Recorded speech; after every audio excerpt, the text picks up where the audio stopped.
By the end of this video, you'll know how to tell a premature kitten from one who's just small. You'll know why heat has to come before food every single time, how little formula actually fits in the stomach of an underweight kitten, and when to put the bottle down and reach for a tube instead. First, let's start with what counts as small. Full-term kittens are generally born between 90 and 110 grams. Under 90 is considered a low birth weight. Under about 75 is very low, and the risk climbs fast. Premature means the kitten was born before day 61 of gestation. You rarely have a due date, so read the body, not the calendar. With a premature kitten, you'll see thin or missing fur, especially on the legs and face. Wrinkled, loose skin, no rooting, a weak suckle, or none at all. In natural conditions, most kittens born with a low birth weight don't survive. That isn't a prediction about your kitten, but it's the reason you stop running the standard protocol and pivot to one that specifically supports underweight kittens. The first rule of caring for newborn kittens is that heat comes before food. Every time. And this rule is especially important for underweight kittens. A tiny kitten has almost no body fat, a huge amount of surface area for their mass, and no ability to shiver. They can't make their own heat. Below about 95 degrees, the gut stops moving, formula goes in and just sits there. It ferments, it comes back up, it goes into the lungs. So the rule is warm first, feed second, always. A 2025 UC Davis study that we'll link in the description below found the best weight gain and survival happens when kittens are kept in an environment that's 90 degrees, with humidity around 50 to 60%. That environment is easiest to keep if you have access to an incubator, but it's okay if you don't. Keep the heat source on one side only and put a thick layer between the kitten and the heat so they can move off of it if they get too warm.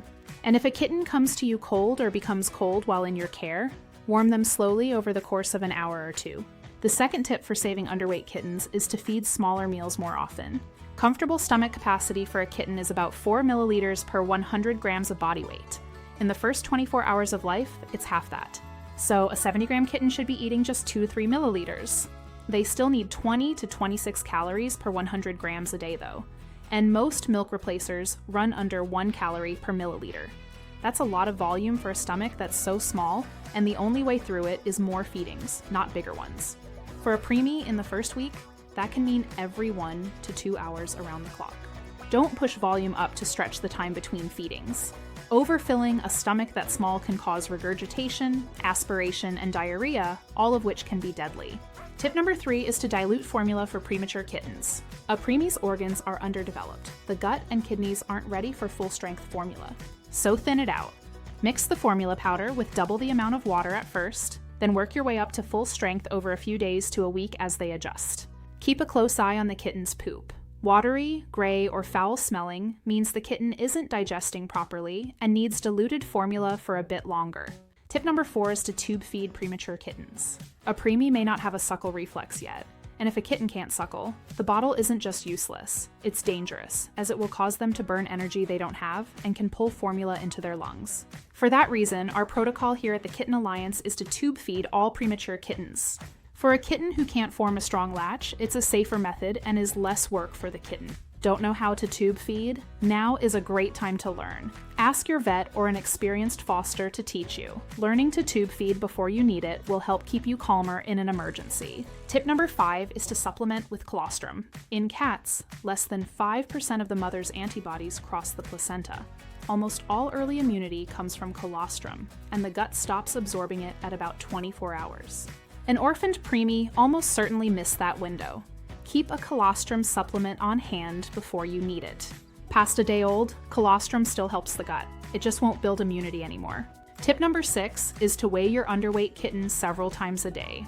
With a normal newborn, weighing once or twice a day can catch problems in time. But if your kitten is under 90 grams, weighing 3 to 4 times a day will help make sure they're staying on track.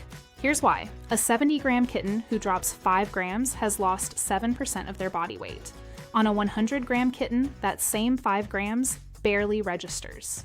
If you're checking once a day, you may find out too late that there's a problem. That gap is the difference between a correction and a crash. Use a scale that weighs in grams. Any kitchen scale will work. And write down every number. The weight tracking chart our own fosters use is in the description of this video. Finally, I want you to remember to approach caring for underweight kittens with both compassion and honesty. Survival drops sharply when kittens are born 5 or more days early.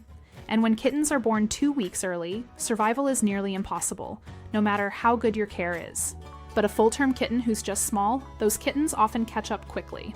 The difference is almost never heroics. It's heat, small meals, a scale, and patience.